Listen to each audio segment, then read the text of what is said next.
Je vous retrouve pour la dernière partie de ce programme du soir. Bienvenue dans Regard croisé, le deuxième numéro de cette semaine. Encore 4 sujets à aborder avec nos invités. Nous parlerons d'abord de la Guinée-Bissau, dissolution du Parlement après la tentative de coup d'État. Après la Guinée-Bissau, nous irons au Niger, renforcement de la coopération militaire avec la Russie. Après le Niger, nous marquerons la pause puis on reviendra pour notre troisième sujet, direction le Mali. L'armée annonce avoir repoussé des attaques terroristes contre 4 postes. Puis nous terminerons bien évidemment par le Togo, introduction du vaccin contre le papillomavirus dans la vaccination de routine. Et pour en parler ce soir, 2 invités sur ce plateau. Avec moi, Adam Adjrenou, vous êtes journaliste, directeur de publication du journal Vision d'Afrique. Bonsoir Adam et bienvenue. Bonsoir docteur Hor, merci de m'avoir invité. Bonsoir à toutes celles et à tous ceux qui nous suivent dans le Togo profond et surtout dans le plateau. À Mlamé surtout, avec qui j'étais hier, où nous avons partagé un petit moment, qui apprécie beaucoup l'émission et vous salue aussi au passage. Nos salutations à toute la population d'Amlamé. Bon. Avec vous aujourd'hui notre deuxième invité, Rodrigue Aego. Vous êtes également journaliste et analyste politique. Bonsoir Rodrigue et bienvenue. Bonsoir Dr Guillaume, ravi de me retrouver au plateau avec Adam. Bonsoir aux fidèles téléspectateurs et téléspectatrices qui nous suivent de par le monde. Alors avec vous, nous abordons notre premier sujet, direction la Guinée-Bissau, la dissolution du Parlement après la tentative de coup d'État. Il faut dire que le président Umaro Embalo Sissoko a pris la parole ce lundi après-midi ou dans la soirée pour revenir sur la situation un peu confuse en Guinée-Bissau depuis le premier. Des échanges de tirs ont eu lieu près de la caserne de la garde nationale qui a tenté d'exfiltrer deux détenus de ministres, ce que le président Umaro Embalo Sissoko a qualifié finalement de tentative de coup d'État. Il avait annoncé que cela aurait toutes ses conséquences et comme conséquence la dissolution du Parlement. Après cette tentative de coup d'État, la situation reste pour le moment, ou du moins officiellement, sous contrôle en Guinée-Bissau, avec le président Umaro Embalo Sissoko qui est revenu et qui donc reprend le contrôle de la situation. Je commence par vous, Rodrigue. Une tentative de coup d'État, c'est finalement comme cela que Umaro Embalo Sissoko qualifie la situation qu'on a vécue en Guinée-Bissau le 1er décembre. Je me demande s'il faut appeler ça tentative de coup d'État. Mais c'est comme ça parce que lui qu'il l'a qualifié. C'est lui qui l'a qualifié ainsi, mais ça ne peut pas nous freiner ou nous ralentir dans notre analyse de chercher à comprendre s'il faut effectivement aller trop vite en besogne, appeler ça tentative de coup d'État. Parce que lui-même, dans sa déclaration et dans ses prises de position, écarte, à mon avis, la thèse de tentative de coup d'État. Parce que lorsque on tente de renverser un gouvernement, la réaction qui suit, ou la première réaction qui suit, ne peut aucunement être la dissolution de l'Assemblée nationale. Il dit qu'il y a des implications politiques, des soutiens politiques dans cette affaire. Aucune première réaction liée à une tentative de renversement d'un pouvoir ne peut constituer la dissolution du Parlement. Ça voudra dire tout simplement que c'est un président qui saisit ou qui se saisit d'une occasion pour régler des comptes politiques ou pour réajuster l'appareil. Vous savez qu'il y a aujourd'hui une forte présence de l'opposition au Parlement. Vous savez aujourd'hui que le président, depuis certaines prises de décision qui vont à l'encontre des principes qu'on le lui connaît, lorsqu'il a ouvertement plusieurs fois critiqué les présidents qui tripatouillent les constitutions pour s'offrir un boulevard à la tête des États, il partageait cette position hier avec l'ancien président finalement du Libéria, George Weah.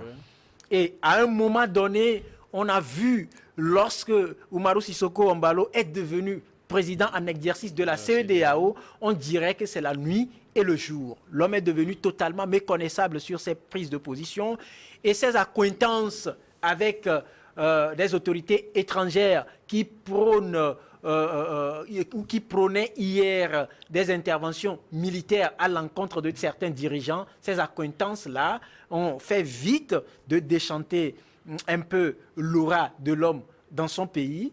Et vous savez également qu'en Guinée-Bissau, on ne peut pas occulter la forte proportion ou bien on ne peut pas occulter l'étendue du trafic de drogue. Donc les narcotrafiquants ont aussi leur base en Guinée-Bissau et on parle beaucoup plus d'un rapprochement entre le fils d'un ancien président et les narcotrafiquants à ce milieu-là. Alors, ça devient finalement une sorte de guerre asymétrique qui vient se produire un effet lié à une certaine tentative d'exfiltration de 2 ministres emprisonnés. Alors, si on prend de bout en bout ces différents facteurs, s'il faut dans un premier temps réagir, il faut plutôt sécuriser le pays, sécuriser les institutions de la République. Mais aller à la dissolution de l'Assemblée nationale sous prétexte que ce qui se passe a des relents politiques. Mais comprenez que en quoi la dissolution de l'Assemblée nationale va contribuer à calmer les tensions? En quoi la dissolution de l'Assemblée nationale constitue une réponse aux attaques armées, par exemple? Parce que les échanges de tirs, on n'a pas dit que ce sont des députés qui sont porteurs d'armes pour venir tirer. Donc, je me pose des questions sans réponse et je pense que ces questions que je viens de me poser encore ici à ce micro peut-être seront partagées et permettront à d'autres qui ont une vision un peu plus claire de ce flou kafkaïen qui se joue en Guinée-Bissau puissent apporter beaucoup de lumière et nous permettre de comprendre les fonds. Mais quelque part aussi, les responsables de cette tentative ont été arrêtés. Le chef de la garde nationale et quelques de ses éléments sont arrêtés. Certains sont en fuite. C'est ce qu'on nous avait annoncé. Jusque-là, ce sont les annonces. Le Parlement. Non, mais écoutez, vous savez que lorsque on a des velléités, par exemple, de 3e mandat, ou lorsqu'on est en train de réfléchir à un moyen pour s'offrir ce cadeau-là très empoisonné, on passe dans un premier temps par l'Assemblée nationale, parce que cela passe par des lois liberticides, cela passe également par des modifications constitutionnelles pour intégrer à la loi fondamentale des dispositions qui vont ouvrir le boulevard. Et lorsqu'on n'a pas une Assemblée nationale qui est acquise à sa cause, mais écoutez, il faut bien trouver un moyen pour dissoudre le Parlement. Et c'est ce qu'il fait selon. Eh bien, c'est une lecture que je fais, parce que je continue de me poser cette question, en quoi la dissolution du Parlement constitue une réponse efficace qui sécurise un pays dans lequel il y aurait eu mutinerie. Ok, d'accord. Merci beaucoup à vous, Rodrigue. Je reviendrai tout à l'heure sur un autre aspect de la question, mais bien avant, Adam Adjronou, le président Oumaro Embalo Sissoko parle de tentative de coup d'État. La situation serait pour le moment, ou du moins à présent, sous contrôle, comme je le disais, des personnalités ou des responsables de la garde nationale, le commandant de la garde nationale et certains de ces éléments ont été arrêtés. Oui, docteur, vous savez, je pense que la venue de Oumaro avait en tout cas donné une lueur d'espoir compte tenu du périple qu'a traversé ce pays pour en arriver là. Vous savez, la CEDEAO a pris part actif en ce qui concerne dans la sécurisation de ce pays-là.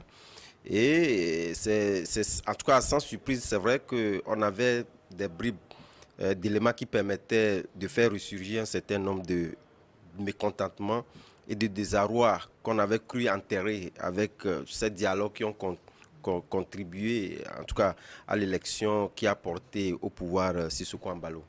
Malheureusement, on n'en est pas pour longtemps et nous avons vu que ces mécontentements sont ressurgis. Et ces mécontentements également, vous allez le constater, font figure, en tout cas sont liés aux figures qui ont eu à diriger le pays, sinon aux figures politiques de ce pays-là. Et c'est ce qui amène aujourd'hui à ce que Sissoko Embalo, en tout cas, ces politiques-là ont prêté pratiquement le flanc en permettant donc à Sissoko Embalo de prendre cette décision-là. Mais la question est de savoir, est-ce que c'est la meilleure décision? À mon avis, non, ça crée plus de problèmes qu'il n'en fallait. Pour la simple et bonne raison que, d'abord, que disent les tests? Puisqu'on nous dit qu'en réalité, un Parlement ne peut être dissous qu'après 1 an au moins de vie. Ce qui n'a pas été le cas, puisqu'ils sont à peine à 6 mois de législature, et voilà, qui sont été donc dissous. Ça voudrait dire quelque part qu'on vient en rajouter à des problèmes qui sont existentiels. Puisque, de mon point de vue, je pense que malgré que Sissoko Embalo soit abattu lors de ces législatives-là, c'est qu'il y a contraire donc à une cohabitation au niveau de l'Assemblée nationale, une cohabitation amère qui ne digère pas, et que je pense que cette situation lui a permis, en tout cas, de pouvoir balayer du revers de la main cette Assemblée nationale-là à un an des élections présidentielles. Et je pense que lorsque vous prenez la situation, surtout sociopolitique de ce pays-là, et surtout économique, je me pose la question de savoir, parce que c'est un pays également qui ne s'en sort pas véritablement en termes économiques. Et maintenant qu'on vient mettre, en tout cas, le pays sous 2 élections, parce que nous sommes déjà en décembre, lorsqu'on arrive déjà en 2024, ça voudrait dire que nous parlons des élections présidentielles. À cela vient s'ajouter, à cela vient s'ajouter les élections législatives. Il y a la question financière qui se pose. À cela s'ajoute la question sécuritaire qui n'est pas résolue dans toute son entièreté, parce que nous parlons de la garde, en tout cas presque présidentielle, puisqu'on parle de la garde républicaine, la garde nationale qui est une garde présidentielle, l'équivalent de nos pays. Donc ça voudrait dire au sein même de l'appareil sécuritaire d'Oumaro, il y a problème. Parce que ce problème-là est inhérent donc à ces 2 ministres-là qui sont des ministres issus de la classe de l'opposition. Oui. Parce que cette cohabitation a amené leur intégration dans le gouvernement, ce qui suscite en réalité que les heures à venir, il y aura fondamentalement un remaniement ministériel. Si cela n'a été jusqu'alors fait, c'est inévitable. Alors, donc ça voudrait dire quelque part, vous aussi, vous concevez que Oumarou qualifie cette situation de tentative de coup d'État, ou c'est juste un jeu politique pour pouvoir prendre contrôle de l'Assemblée? Non, il y a tentative de coup d'État qui a fait profiter à Embalo de pouvoir introduire le jeu politique. Ok, donc c'est bel et bien une tentative de coup d'État. C'est une tentative de coup d'État, personne ne peut dire le contraire. Même si on va exfiltrer des ministres en prison, non, c'est une tentative de coup d'État. Le président n'est pas là, on lui a rien dit en tout cas. Non, c'est justement, c'est parce qu'il y avait eu un rapport de fois qui n'a pas permis de pouvoir véritablement donc déchoir le pouvoir d'Embalo. Sinon, personne ne peut nier aujourd'hui que ce n'est pas une tentative de coup d'État, mais une tentative de coup d'État qui avait en réalité, en tout cas, une dualité de motivation. Et en cela a permis à Embalo de pouvoir donc arriver à la conclusion, parce que c'était quand même embarrassant pour lui de pouvoir donc faire cette cohabitation qui ne lui permet pas en réalité de pouvoir asseoir une politique de gouvernance issue ou pratiquement, comme on le constate dans nos pays, dévoiler un programme de société propre à lui. Parce qu'aujourd'hui, il est obligé de composer avec cette classe d'opposition qui également ne va pas le laisser faire. Et donc, vous voyez quelque part, plus ou moins, si on ne le dit pas, il y a quand même un blocus en ce qui concerne donc la gouvernance du pays digne de ce nom. Donc pour lui, il faut débarrasser donc cette assemblée-là et pouvoir donc dérouler. En tout cas, je pense que lorsque nous lisons un peu dans les lignes, on nous fait comprendre qu'il y aura une assemblée à l'image de ce que nous avons au niveau du Mali, etc. Donc ça voudrait dire que issu, même si on nous parle qu'il y a la société civile, etc., qui vont composer cette Assemblée nationale, nous savons pertinemment qu'ils sont des gens qui seront acquis donc à Sissoko Embalo. Et donc nous ne trouvera pas opportun. De prochaines élections législatives. Oui, il y aura élection. De toutes les façons, politiquement, c'est ce qui se dit. Mais pour le moment, à partir du moment où cette question serait posée, il y aura la question financière qui viendra s'ajouter. Il y aura pratiquement un rallonge. En tout cas, contre la volonté de la population. Et justement, vous concevez avec moi que le blocage, en tout cas en termes de gouvernance qu'il est en train d'éviter, serait pleinement sur les tapis. Et je pense que c'est un pays qui risque d'avoir des jours, en tout cas incertains, on ne le souhaite pas, mais également qui interpelle la CEDEAO, qui a déjà, en tout cas, intervenu en termes de communiqué pour réellement afficher, en tout cas, son opinion en ce qui concerne la situation au niveau de la Guinée-Bissau. Mais ce que moi je souhaiterais, c'est que vivement, il ne fallait pas, de mon point de vue, s'il m'était donné de pouvoir donc, de donner un conseil, moi je trouve qu'il n'était pas opportun de pouvoir dissoudre cette assemblée-là, parce que ça causerait plus de problèmes que ça n'en résout. En tout cas, pour le moment, l'assemblée est dissoute. C'est finalement une assemblée qui a été élue tout récemment en juin. En juin, précisément, oui. En juin dernier, bon, finalement, elle est dissoute. Et on attend de voir. Mais Oumarou Embalo Sissoko, comme je le disais, parle de tentative de coup d'État. Les accès de la radio et de la télévision nationale sont contrôlés aujourd'hui par des militaires qui sont acquis à sa cause, Rodrigue. Mais écoutez, Ça, c'est normal, même si je le dis, je continue de douter qu'on puisse appeler ça tentative de coup d'État. Parce que les formes ou les nouvelles formes, pas les nouvelles, enfin les formes de coup d'État qu'on a constaté ces dernières années en Afrique de l'Ouest, on n'a pas, les poutistes n'ont pas attendu, enfin les militaires n'ont pas attendu que les présidents quittent le territoire avant d'aller prendre le pouvoir. Parce que vous savez que sur le plan juridique, il faudra, par ailleurs, ça a été fait, je crois, au Mali, où il a fallu que le président démissionne. Ouais. Ça a été fait au Burkina Faso, où il a fallu que le président démissionne.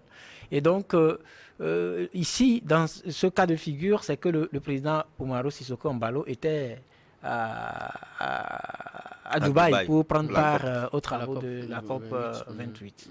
Et c'est justement le moment choisi par des gens pour aller renverser son pouvoir. Enfin, peut-être que là, c'est plus facile. On ne sait jamais. Maintenant, je dis, dans l'histoire, on a constaté des coups d'État où le président est contraint à l'exil, parce qu'il est à l'exil, on prend le coup d'État. Oui, ça veut dire que, écoutez, aujourd'hui, on nous parle de quoi? On nous parle de la garde nationale. Et dans le lot des personnalités arrêtées figure le supérieur de la garde nationale. Celui qui le dirige pratiquement. Alors, vous voyez celui-là, par exemple, ne pas être sûr à 100% de disposer de toutes les cartes pour réussir son opération. Il a été contraint par les forces spéciales, en tout cas selon les informations Non, mais écoutez, reprenez, réanalysez les différents coups d'État. Pour vous, ce qui se passe en Guinée, la personne vient avec un groupe convaincu. Et quand on vous dit, Adam l'a dit tout à l'heure, que la garde nationale en question ici est l'équivalente de la garde présidentielle, la garde présidentielle. Alors, au Gabon, qui c'est qui a pris le pouvoir? Oui, le chef de la garde présidentielle. En Guinée, qui c'est qui a pris le pouvoir? Non, c'est l'unité spéciale. Oui, l'unité spéciale. Oui, c'est la même chose au Mali. La même chose au Mali. La même chose au Mali. Mais au Niger, c'est le même format. Au Niger, c'est le même format. Alors, allez-y comprendre que quand on va fouiller bien, c'est que pour pouvoir noyer son chien, il convient de l'accuser de rage. Parce que je le dis encore, je ne vois pas en quoi la dissolution du Parlement. On ne nous a pas dit, par exemple, qu'il y a remaniement à la tête des garnisons. On ne nous a pas dit, par exemple, on n'a pas donné des détails de ce qui s'est réellement passé. On ne nous a pas dit que tel corps est consigné parce qu'entre-temps aurait été infesté de trucs, etc., etc. Et la première réaction qu'on a, c'est d'aller... C'est une réaction politique. C'est une réaction politique. N'est pas convaincant. Et merci beaucoup. Je me pose des questions. Merci beaucoup à vous. Rodrigue, vous voulez ajouter quelque chose? Oui, moi je pense que pour faire infléchir un peu les impulsions, en tout cas des deux camps aujourd'hui, il va devoir que Sissoko Embalo puisse dans le même format, si tel est que il voudrait véritablement donc organiser les élections, qu'on n'ait pas des élections biaisées. Puis c'est de ça qu'il s'agit. Puis de toutes les façons, il aurait constaté qu'il a fait des erreurs en permettant donc à l'opposition de gagner. Or, c'est le peuple qui décide. Il faudrait que dans le même format, s'il y a lieu de faire des élections, qu'on ait les élections transparentes. Parce que de toutes les façons, vous savez aussi que l'élection présidentielle qu'il a remportée en 2019 est aussi critiquée. Avec qui il est obligé de cohabiter aujourd'hui. Voilà, et donc la dissolution du Parlement. Qui avait dissous le Parlement. Très bien. Donc comprenez que ça devient finalement une stratégie pour atteindre un objectif précis. Merci beaucoup à vous. Nous allons sur ce marquer la première pause, puis on revient juste après pour la suite de cette émission.